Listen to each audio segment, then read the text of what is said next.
per visas epochas iki mūsų atėjo dokumentai, kaip buvo brangu išsaugoti ir prisiminti. Tai šiandien tikrai pamiršti tampa vis brangiau negu prisiminti. Duomenų kiekis, informacijos kiekis auga ir va ta galimybė atriboti, suvaldyti ir kas yra privatu, kas yra vieša, darosi vis brangiau ir brangiau negu išsaugoti. Tai kviečiu tada pasigilinti į tą istorijos procesą. Pamečiau, bet tuoj rasiu, tuoj viskas susigaudžiau. Ačiū Jums labai. Sinaudojantis ir socialinių mokslų, ir kitų mokslo atstovai. Archyvas yra ta vieta, iš ko mes gaminame tą istorinę atmintį. Ir norėjau, formuodama šiandienos mano žinutę, Jums ir tą pradžią, kaip mes galėtume pradėti šiandienos diskusiją, šiek tiek atkreipti dėmesį į tai, kaip nuo XIX amžiaus valstybė tapo, taip vadinama, duomenų kaupėja, kaip jinai pamažu tapo statistinė ir kokios problemos iš karto kilo žmonėms nuo pat XIX amžiaus, kokie iššūkiai, tas žodis toksai dažnai turintis neigiamą prasme ir galimybės su tuo atsivėrė. Tai kadangi tema netgi istoriškai apie archyvus ir asmens duomenys yra neaprėpiama nei į gylį, nei į plotį, šiandieną mano tikslas yra parodyti galbūt pagrindinius valstybių 3 modelius, kaip jos yra pasirinkę atverti archyvinius duomenis. Antra, galbūt paminėti mano manymu įdomesnius archyvinius atvejus, kurie pasirinko būtent tokį santykį su duomenimis ir informacija. Ir galiausiai nusileisti jau Lietuvoje į mūsų archyvuose saugomą informaciją, kuri ir sukuria tą paveikslą, socialinį Lietuvos paveikslą tarpukariu ar totalitarinio režimo pasiekmes Lietuvoje, būtent koks buvo praktinis tų duomenų panaudojimas ir ką mes šiandien galime matyti ir vėlgi pakviesti diskusijoje, ar tai yra mūsų teisė žinoti, matyti ir kas būtų, jeigu mes tų duomenų neturėtume ir kur būtų mūsų žinojimas apie tai. Tai nuo pat XIX amžiaus pabaigos iki XX amžiaus pradžios valstybė ėmė archyvuoti visuomenę. Taip, mes turim be galo įvairaus pobūdžio dokumentų, kurie nusprendė surinkti informaciją apie mus. Bažnytinės bylos, metrikinės bylos, kur užfiksuotas mūsų gimimas, santuoka, mirtis, taip, kas yra svarbu valstybei. Įvairūs gyventojų surašymai, taip, nuo įvairių valdžių pasikeitusių, periodiškai, pradžiai kas 3 metai, paskui kas 10 metų, nuo carinės valdžios surašymo, kur mes galim matyti tokius duomenis kaip vardas, pavardė, socialinis statusas, užsiėmimas, kiek namų ūkyje gyvena žmonių, kur jisai gimė, kur jis registruotas, kokia jo yra religija. Vėlgi išplėstinė informacija nuo XIX amžiaus mums parodanti, kaip atrodė ta mūsų Lietuva, valstybė, pasaulis, kur gilin mes bedaintume. Įvairūs registrai, turto surašymas, taip atrodo iš vienos pusės, tai yra valstybės pareiga patvirtinti nuosavybės faktą, kita vertus visi tie iki dvarų parceliavimo bylų, visi nuosavybės sąrašai mums liudija, kaip atrodė požiūris visuomenės valdžios į tą turtą, į nuosavybę, kaip lengvai jinai galėjo būti tavo rankose, kaip lengvai jinai galėjo būti perduota ar perimta valdžios. Yra daug atvejų istorijoje, kada tie suregistruoti, sustatistinti, suarchyvuotos visuomenės duomenys buvo panaudoti prieš ją pačią.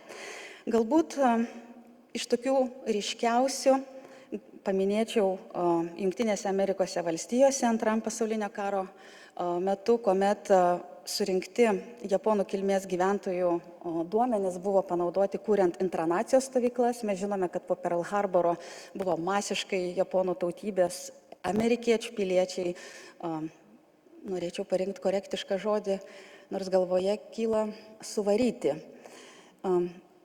Kažkas korektiškesnio, jeigu reikėtų surasti tarp suvaryti, iš tiesų apgyvendinti internacijos stovyklose japonų kilmės gyventojai, jie buvo piliečiai Jungtinių Amerikos valstijų, buvo atrinkti pagal mikroduomenis, kurie buvo surinkti Jungtinėse Amerikos valstijose gyventojų surašymo metu.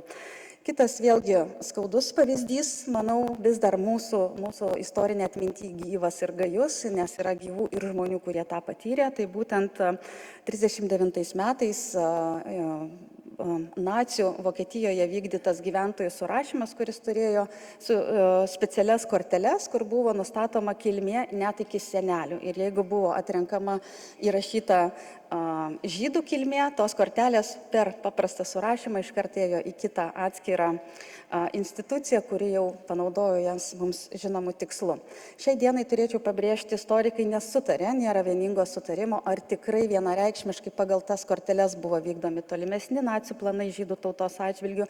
Tačiau vėlgi, kad ta informacija buvo taip tikslingai renkama ir panaudota prieš pačios Vokietijos piliečius, mes kaip istorikai tą žinome ir tai yra jau ištirta ir ne naujiena.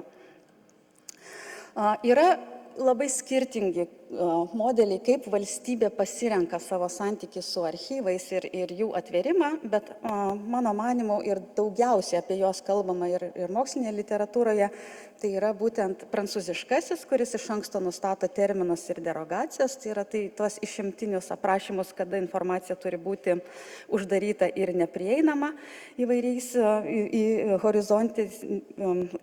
laikotarpiais, tiek horizontaliai, tiek vertikaliai.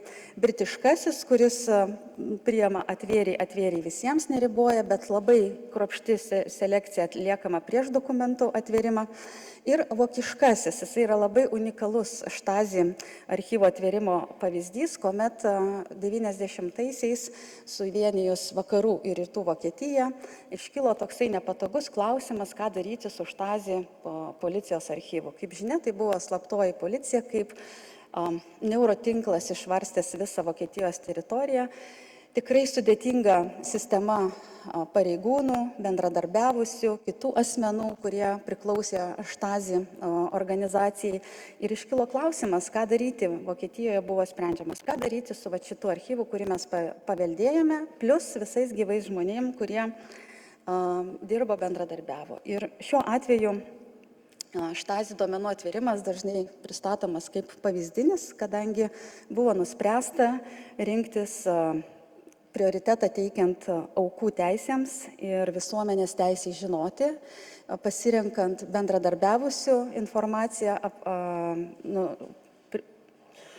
apriboti tik tai jų tam tikrais privataus gyvenimo aspektais. Taigi, kaip tai atrodė gyvenime, jūs paklausite. Tai buvo 100 000 įrašų bylų, priimtas įstatymas, kad jokių valstybės pareigų buvę Štasi pareigūnai dirbti negalės ir aišku, Vokietija galėjo sau leisti tokią prabangą, nes vakarų Vokietijos sąskaitą galėjo papildyti buvusių pareigūnų ir valstybės tarnautojų visą imtį. Tačiau gyvenime kartotekos buvo išdėliotos tų bendradarbiavusių žmonių įvairiuose viešuose bibliotekose, archyvuose ir jos buvo absoliučiai laisvai prieinamos, nes pasirinktas modelis, kad aukos ir jų teisės yra aukščiau už žmonių, kurie bendradarbiavo. Norvegijos sveikatos archyvas, vėlgi pirmas pavyzdys, kaip aš minėjau, Štasi tokio unikalaus sprendimo, kad atveriam viską išskyrus privatų bendradarbiavusių gyvenimą. Taip pat yra unikalus tuo, kad kalbame apie itin jautrius duomenis, tai yra sveikatos duomenis, kuomet atliktos analizės giluminės metu Norvegijoje buvo nuspręsta, kad kadangi labai daug, eilę metų buvo labai smulkiai dokumentuojami asmens duomenys gyventojų, buvo nuspręsta, kad su tais 100 000 tiesinių metrų reikia kažką daryti ir visas tos duomenys reikia kaupti vienoje institucijoje. Įsteigtas sveikatos archyvas atskirai nuo nacionalinio archyvo, kuriam buvo perduotas ir sukauptas iki tol archyvas popierinis ir, aišku, registras, visa sistema.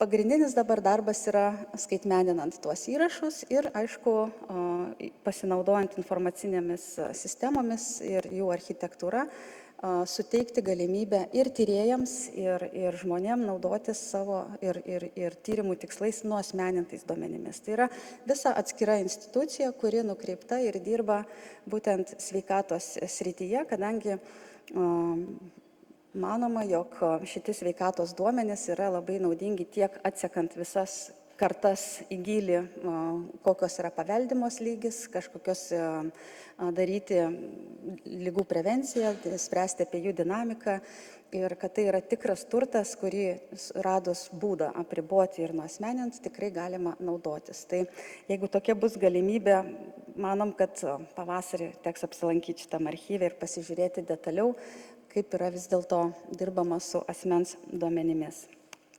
Mes turime ir Lietuvoje ypatingai archyvą, kuris, kaip žinia, šiemet spalio 10 dieną švęs savo 30-metį. Vienintelis Europoje šiuo metu toks atviras ir prieinamas įvairiems moksliniams istoriniams tyrimams archyvas. Tikrai Lietuva sulaukia daug ir užsienio tyrėjų dėmesio ir turbūt saugantis tikrai begalę jautrių duomenų. Tai yra buvusios KGB, Vidaus reikalų ministerijos ir kitų sovietinių institucijų dokumentai, kurie liudija ne tik patį baudžiamąjį procesą, tardomąjį procesą, ištremtų žmonių apklausas, bylas ir kaip atrodė visa jų giminės sudėtis ir kokiu pagrindu buvo priimti sprendimai. Tai archyvas saugo šitas bylas ir jų prieiga prie jų yra ribojama, aišku, atitinkamai vadovaujantis įstatymais ir taisyklėmis.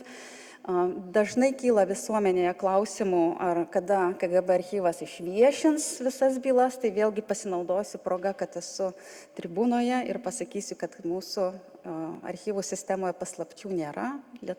Ypatingasis archyvas nesaugo jokių slaptų duomenų. Tai apie ką kalbama vis viešoje erdvėje yra asmenų, kurie bendradarbiavo su saugumu ir prisipažino, tai jau Lietuvos institucijų suformuotos bylos ir saugomos jos yra ne ypatingajame archyve, o gyventojų genocido tyrimo centre.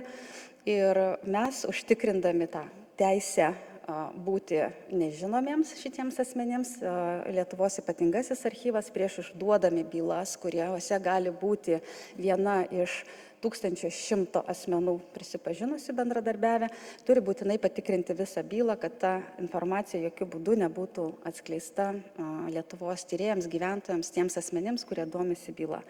Tai vėlgi sudėtinga yra administracinė našta patikrinti bylas, kurios kartais turi ir 1000 ir 2000 puslapių. Savo ruoštų archyvas šiai dienai užtikrina tą informacijos apsaugą ir toliau tą darys, nebent pasikeis politinė valia. Mano mėgstamiausias atvejis, turbūt, kur visada naudoju jį įgarsindama, jog žinoti, kaip atrodė, kad tam tikri duomenys iš tiesų atveria mums galimybę labai giliai pažinti visuomenę, iš kurios mes esame išaugę, kaip formavosi mūsų tam tikro istorinė atmintis ir praeitis iš to, iš kur mes atėjome ir kas mes esame. Tai žinia, kad Kauno regioninėme archyve yra išsaugota beveik 100 000, 96 000 vidaus pasų kortelių. Kas tai yra per dokumentas, kas tai yra per šaltinis. Tai kai jums išduodavo iki 1924 metų milicija Lietuvos, vėliau policija pasą, tam, kad gautumėte tą savo jau pasiuką, jūs turėtumėte supildyti netgi prieš 100 metų labai daug apie save pateikti informacijos į šitą vadinamą vidaus kortelę. Tai joje ne tik pildydavosi vardas, pavardė, gimimo vieta, ne tik asmens žymės, ūgis, plaukai, akys, veido forma, kartais ypatingos žymės, vaikai iki 17 metų būdavo įrašomi į šitą vidinę paso kortelę, įdedama fotografija, jeigu nemokėdavo žmogus pasirašyti jo smiliaus antspaudas ir visa šita, išduodant pasą, visa šita informacija likdavo institucijoje. Tai mums pasisekė, kad mes turime apie 100 000 šitų kortelių tik tai iš Kauno, iš tarpukario Kauno.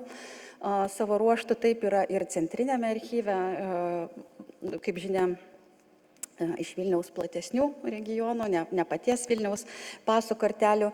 Ir dabar gal irgi galiu pasinaudoti progą ir pasidžiaugti, kad buvo vasarą atrastas taip vadinamas Šešuolių bažnyčios lobis, kuomet remontuojant bažnyčią buvo surasta daug dokumentų archyvinių pamirštų, 44 metais paslėptų, tarp kurių vėlgi suradom apie 5 ar 6 tūkstančiai yra pasų kortelių iš Ukmergės valsčiaus. Tai irgi įdomi detalė, kad norint gauti lietuvišką pasą, reikėdavo pateikti ankstesnius savo turėtus asmens dokumentus. Dėl to mes dažnai turim ir Oberosto dar išduotų, tai yra Vokietijos okupacinės valdžios pasų, kurie irgi jau fotografijas, pirmą kartą Lietuvos gyventojų fotografijas suklijavo ir išsaugojo. Ir vėlgi, tai yra tam tikri sociodemografiniai duomenys, kurie mums leidžia pamatyti tą socialinį Lietuvos vaizdą, kaip atrodė tas tarpukario Kaunas ir kaip atrodė jame gyvenę žmonės. Tai vat, vienas iš įdomių tyrimų šitų pasų kortelių atliktas buvo pagal fotografijas, kokia mada, kokiam socialiniam sluoksniui. Tai čia mes galim pamatyti damą su skrybelė ir iš tiesų, vartant jas, tikrai akis užkliūna ne vieną kartą už tų puikių džentelmenų detalių ir aksesuarų ir kaip atrodo, tarkim, kartais susivėlę, nevalyvi ar šiaip kažkur pagauti ir nufotografuoti, kaip skiriasi žmonės tose kortelėse, kurie jau 100 metų žvelgia į mus. Tai kokiagi istorija mums kaip tyrėjams, jau kalbu kaip istorikė, gali papasakoti, atrodo toksai nereikšmingas šaltinis, kaip tiesiog 100 tūkstančių plus likusių asmens kortelių išdavus dokumentą. Tai čia tokius padariau apibendrinimus ir pagalvojau, kad yra visai įdomu sužinoti, kad buvo įvardinta daugiau negu 2000 skirtingų užsiėmimų, kuriais užsiiminėjo to meto kauniečiai. Vienas iš daugiausiai ir dažniausiai pasitaikusių ir įvardintų tai šeimininkas, būtent tokia formuluotė, pirmiausia moteriška, paskui vyriška giminė, žemdirbys tarnas. Iš tiesų lietuvių darbininkų buvo 17% daugiau negu bendras lietuvių procentas nuo visų piliečių, kurie Kaune, čia aš kalbu tik apie Kauno miestą ir apskritį tuometinę. Lietuvių žemdirbių ir tarnų buvo kur kas didesnis procentas, o lietuviai dominavo ir tarp valdininkų. Galima pamatyti ir paneigti tokius gajus mitus pas mus, jog gydytojais buvo pagrindė tik žydai, tai visiškai netiesa, tarpukario Kaune buvo beveik vienodas, per pusę pasiskirstęs, iš viso 245 gydytojų Kaune 48% buvo žydų, 46% buvo lietuvių tautybės. Buhalterių taip pat nebuvo, tai išimtinai žydiška profesija, nes buhalteriais ir apskaitininkai save irgi bene po lygiai įvardino ir lietuviai, ir žydų tautybės. Taigi, daug svarbiau mums ir sulyginti su 23 metų Lietuvoje buvo atliktas pirmas ir gyventojų surašymas ir šitos pasų kortelės mums padeda pasitikrinti, kaip ir vėlgi tokius iš ten duomenis ir ten, kaipgi atrodė tas sociodemografinis vaizdas Kauno to laikotarpio. Ir iš tiesų mes galime matyti, kad buvo 58%, beveik 59% lietuvių Kaune gyvenusių, Kauno gubernijoje, 30% žydų, taip pat buvo nemažai lenkų, vokiečių ir aš jau nebeparašiau, bet 0,3% gudų, save gudais įvardinę asmenys. Vėlgi, katalikai, judėjai, evangelikai, reformatai ir evangelikai, liuteronai, stačiatikiai ir sentikiai, vėlgi tai patvirtino daugiau mažiau 23 metų surašymo duomenis, kad Kauno vaizdas ir Kauno gubernijos buvo maždaug toks tuo laikotarpiu. Ir vėlgi fotografijos, ne? Va, tai yra paso kortelė, pase buvusi fotografija ir kur, kaip sakiau, rašomi ir vaikai iki 17 metų. Tai čia galim irgi nors ir iš tolo, bet matyti, kaip pasipuošę buvo Kauno visuomenė, kurie ėjo daryti pasus, nes tai buvo labai iškilminga diena. Man sakė pasakyti, kad čia yra Stulginskis po lagerio. Aš buvau pamiršusi, taip, kad tai yra tai, kas iš jo liko. Ir atsiprašau už tą minties šuolį, bet nepasakiau, kad fotografijos, kurias mes turime irgi ypatingajame archyve, tikrai dažnai atskleidžia tą kitą vaizdą visuomenės, kaip atrodo jie po tų patirtų po kontakto su sovietinė valdžia ir jos represijomis. Taip, apie Kauno istoriją papasakau. Vilko vaikai. Turbūt vėlgi kalbėsiu labiau negu istorikė, nors sprendimą teko priimti ir kaip archyvarijai apie šitus duomenis vienu metu.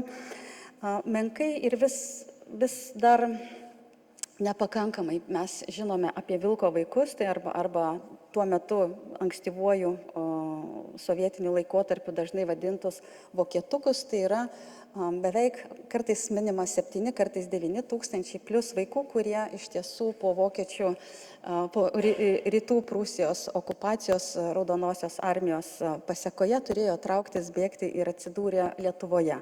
Kas su mama, kas su kitu suaugusiu, bet iš tiesų yra nepaprastai sunkaus likimo vaikai, tie, kurie išgyveno ir norėjo toliau išgyventi, turėjo keisti vardus pavardės. Ačiū Dievui, kuriems pasisekė prisišlieti prie lietuviškų ar kitų šeimų, pavyko tą padaryti, naujus dokumentus gavus tik tai jau Lietuvos nepriklausomybės laikotarpiu.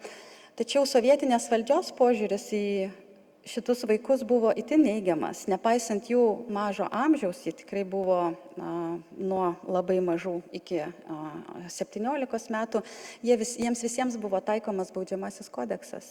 Ir jų bylos yra ypatingajame archyve ir duomenys apie juos ir jiems taikytos tokios represijos, kurios buvo taikytos visiems kitiems Lietuvos gyventojams. Tai būtent turint galvoje, kad tai yra jau nedaug gyvų išlikusi Vilko vaikų, 9 berot šiai dienai vis dar gyvi, bet turint galvoje, kad jų duomenys, jų bylos šiai dienai yra labai nesena ir labai jautri istorija ir tyrėjams prašant dirbti su bylom netgi nuasmeninus jas, mes su archyvo direktoriumi priėmėm sprendimą kol kas nesuteikti tokios prieigos, bent jau kol tyrėjai neužsiaugins savo to akademinio raumens, to savo pripažinimo, kada bus galima iš tiesų patikėti, kad jie naudos tos duomenys profesionaliai, akademiškai ir kad nėra rizikos, jog tie duomenys bus atskleisti kažkokia kita forma. Tai irgi yra tik tai vienas iš pavyzdžių,